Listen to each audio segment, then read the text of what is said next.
I wanted to first go to the nuclear oversight and inspection, which is, it's a part and parcel to what we need to expand, actually. Most Americans don't realize how clean and safe nuclear energy is, and we really need new legislation, which is where you come in. You've introduced some. Tell us what you're doing here. Sure. I serve on the Energy Committee, and Arizona has the largest nuclear power plant in the nation, Palo Verde Nuclear Plant. It's west of Phoenix, and it provides a lot of clean power. And with the demand for electricity going up, especially with the incentivization of electric vehicles, it's going to increase demand on the electric grid. Well, we need reliable baseload energy, and nuclear is one of those baseload energies along with natural gas. And so I talked to the nuclear plants, and they said the regulations are just so burdensome. They have these site inspectors from the Nuclear Regulatory Commission that are sitting in the nuclear plants, but then the the Regulation Commission sends out more inspectors and charges the companies for those additional inspectors, and it just is not very streamlined. It's very burdensome. It's usually outdated, and so I wanted to see what we can do to streamline that process to support our nuclear plants throughout the United States. So this should be something that has bipartisan support, and because we're in an energy crunch right now. Obviously, it was created by the Biden administration, but that's irrelevant to the solution. The idea here is to make energy more affordable while still protecting the environment and advancing the technology. And so your legislation would do that. What is the likelihood that you're going to have co-sponsors from the other side of the aisle? Well, I hope I am, because it's not it's not a very partisan bill. It's something that we should all agree on. We'll see. We hardly have any time left in this legislative Congress, I should say. And so I don't know if it will pass the finish line now or not, but at least we'll be up and ready to reintroduce next congressional session, when I am hopeful that the Republicans will be in control. I cannot wait. I'm so excited about it. So I just tweeted out the link for anyone who's interested in reading about the legislation that Congresswoman Lesko has proposed, and what she's describing. There are more details, and it's from her website. So that's now live on Twitter for you to check out. So let's talk about President Biden. He talks about cheap energy and green energy and all kinds of different boondoggles that the Democrats have fantasized about for decades. But he's really hypocritical on taking actions that are in the climate wheelhouse. Like he's continually basically going on both sides. Talk to us about that a little bit. Oh, he absolutely drives me nuts, and so do some of the Democrats in Congress. So on one hand, they're pushing they want just solar and wind, right? They say, we just want solar and wind, but they don't realize that just going to solar and wind is not a good idea, because the battery backup storage is not at the technology that we need it to be. And so they're trying to copy what California has done and take it nationwide, so that we're going to have electric blackouts. And or they haven't learned the lesson from Germany. When Germany went to, pushing all renewable, well, now they have to fire up their coal plants again, and they're thinking about not shutting down their nuclear plants. I mean, you would think that we would learn from this. So instead, the Biden administration has had an all-out war on U.S.-produced oil and gas. I don't understand it. I talked to the Secretary of Energy. She came in front of our Energy and Commerce Committee, and she was saying all the right things. She was saying, oh, yes, we need to produce more U.S. energy, and we need to have more U.S. mining. But at the same time, They're shutting down leases of oil and gas on federal land. They have shut down the Keystone XL pipeline on day one. They're having all of their agencies do all these climate controls, which it's just an all-out war on oil and gas production in the United States. In the meantime, he goes to Saudi Arabia, he goes to Venezuela, he goes to countries that might be our adversaries and begs them to produce more oil and gas. Also, with the electric vehicles that they're pushing to get more and more on the grid, and I have nothing against electric vehicles, they're very good, but they're going to increase demand on the electricity grid. They also take a lot of critical minerals, and so he is pushing that. But we're going to be more reliant on China because China processes the vast majority of all the critical materials that are needed in the batteries that are in electric vehicles, in the batteries that are backup storage for renewable energy, like solar energy.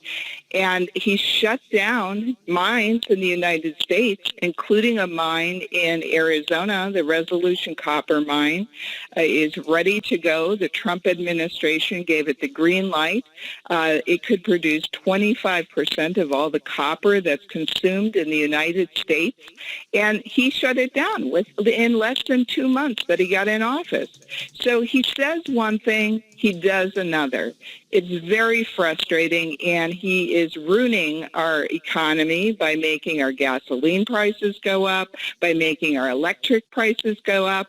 And this new deal that he has with Schumer and Manchin, the Natural Gas Association says it's going to increase natural gas prices for their consumers by about 17%. I mean, none of this makes sense. It's all bad for the economy, and it's bad for America. And so the thing that Americans are really, feeling on both ends of the spectrum is that it hurts every bit of energy that we're consuming hurts, whether it's cooling your house now that it's the summer and it's been a very, very hot summer. And when it was cold, it was using your natural gas to heat your home. Those costs were up by over 40% over the winter. The prices are up over the summer for our electricity. Prices are up at the pump. Prices are up at the grocery store. Rents are up. Interest rates are up. Borrowing money, more expensive. So there isn't any place the American people can look to and say, oh, well, here's a bright spot in the economy. And so this doublespeak by President Biden, all of those things make his doublespeak actually more insulting to us and more difficult for us to take, I feel. Well, I totally agree with you. And like I said, I hope the American people see that ever since President Biden took office, gasoline prices have steadily been increasing. This is not a mistake. This is due to President Biden's policies and the Democrats' policies. And you can see it month after month. The gasoline prices keep going up. Energy prices keep going up. I mean, we're at some scary times when the electric companies throughout the nation are saying we may have electric blackouts still here in the United States this summer. They're afraid that they're not going to have enough electricity for the demand because of all of this pressure, whether it's from agencies, whether it's from banking, whether it's from investors, whether it's from him shutting down pipelines, shutting down oil and gas drilling. It's an all-out war on U.S.-produced oil and gas, and I have no idea why he would do that, except he's caving into, I guess, the environmentalists, because under President Trump, we were energy independent.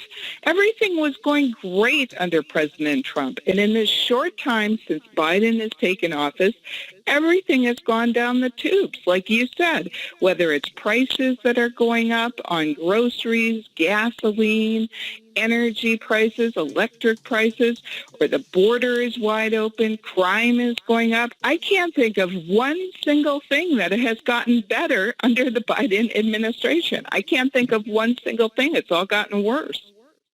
It has. And in any case where the American people are looking at the things that are hurting them financially, hurting their ability to make their ends meet, balance their budgets. Usually, if that's happening when the election year comes, whether it's a midterm or a general, the American people punish the party in power. And so I think the Democrats are aware of that. They've now announced they're going to close up a few sections of the border wall in Arizona, and they're trying to, maybe put a couple of little Band-Aids on these gaping wounds. Do you think it's going to work? I certainly hope. Well, for the sake of the country, I hope things turn around. But for the sake of elections, I think American people are smarter than that. I mean, this thing in Yuma, Arizona, where, now after I don't know how long, he's finally closing up one gap in Yuma, Arizona. And he's saying that the reason for it is to save the lives of the illegal immigrants. And, I'm all for saving lives of everybody, including the unborn babies, right, and illegal immigrants. But for goodness sakes, what about the American people? He always seems to put the American citizens last. Now he's talking about giving ID cards to all the illegal immigrants. Well, that's just another incentive for them to come here. I mean, they want open borders. Here in Arizona, border security has been the number one issue for years now, And I just find it just laughable when these mayors in New York City and Washington, D.C. now are complaining that Arizona and Texas are busing illegal immigrants up to their states or in the District of Columbia, and it's overloaded. I'm like, we have been dealing this for years, and what do you think we've been saying? And it's just such a sharp contrast. Under President Trump, he did the Remain in Mexico policy. He built the wall. People didn't come because if they had to remain in Mexico until their asylum cases got in front of an immigration judge, they said, forget it, I'm not doing this, because the whole reason I'm coming here to claim asylum is to get into America and to get, do that. It's a whole strategy, right? And President Trump stopped it by instituting the Remain in Mexico. Okay, well, you claim asylum, that's fine. You're going to wait in Mexico or another safe country till your immigration judge comes in, until you can go in front of the judge. Mm-hmm. And now it's totally opposite. That's why people are flooding over here in Yuma. Most of the people that cross over the border there turn themselves in. I've talked to the Yuma officials, and they say the vast majority of illegal immigrants crossing the border into Yuma and claiming asylum is not even people from Mexico or South America. The majority are from all over the place, whether it's Cuba, whether it's Romania, whether it's, some Middle Eastern country, whether it's Haiti. These are not just people from Mexico anymore. These are people from all over the place. And when we have found that we know of 56 people we've caught that are on the terrorist watch list, this is scary. I mean, when you have over 3 million people that we know of that have attempted to cross our border illegally, where are all these people going? The United States, the administration doesn't know where they all are. Who are these people? Crime is going up. Homelessness is going up. Our schools are overloaded. This is a serious problem, and Biden has made it into a total disaster. He has. And anyone who says differently is just ignoring the reality of Americans, that maybe they don't like their politics, so they're ignoring the pain that they're going through. And I think it's time for us to have more elected officials such as yourself, more legislators like yourself who are willing to tell the truth and also advocate for things that the left hates: nuclear energy, because it's clean and it's very affordable, and it's something that we could have more of in abundance that would actually take us into the future. Future casting for America is not battery powered cars. It's nuclear energy for to power everything. And that is the way that we need to be going. And you're leading the way with this legislation. I hope and pray that you are correct. Your lips to God's ears. You'll have bipartisan support on this. You'll have co-sponsors from the other side of the aisle, and that we can get this through because it benefits everyone, regardless of political party.